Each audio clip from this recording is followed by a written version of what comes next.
آج مجھے بہت خیال آ رہا ہے کہ ہمارا کانفیڈنس توڑنے میں سب سے زیادہ کس کا ہاتھ ہوتا ہے؟ بچوں کا کانفیڈنس ہو، بڑوں کا کانفیڈنس ہو، یا وہی بچے جب بڑے ہو جاتے ہیں اور ان میں کانفیڈنس نہیں ہوتا تو ہم کہتے ہیں جی کہ یہ پڑھائی میں اچھے نہیں تھے اس لیے بیک سیٹرز بن گئے،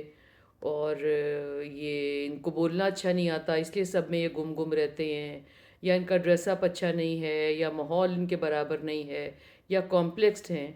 آج میں سوچی تھی کہ آخر کیا وجہ ہوتی ہے کہ ایک بچہ کمپلیکسڈ رہ جاتا ہے اور ایک بچہ صحیح صحیح پل جاتا ہے، کانفیڈنٹ پل جاتا ہے۔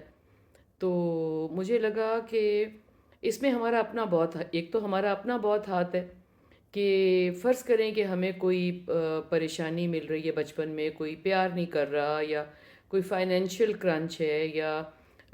دوسرے بہن بھائی پڑھائی میں زیادہ اچھے ہیں، یا میرا دل نہیں لگتا، تو رادر دین ایکسپلور کریں کہ آپ کا کس چیز میں دل لگتا ہے، ہم اس کو لگا کے بیٹھ جاتے ہیں دل کے ساتھ کہ اب یہ نہیں ہوگا تو کیا ہوگا۔ بہت مرتبہ ایسے ہوتا ہے کہ کچھ بچوں کا پڑھائی میں زیادہ دل لگتا ہے، کوئی ایکسٹرا کریکولر میں کئی لوگوں کا زیادہ دل لگتا ہے، اور کسی کا کرافٹس میں زیادہ دل لگتا ہے، تو ماں باپ پھر کیا کرتے ہیں کہ وہ کہتے ہیں پڑھائی کمپلیٹ نہ ہوئی تو کیا ہوگا۔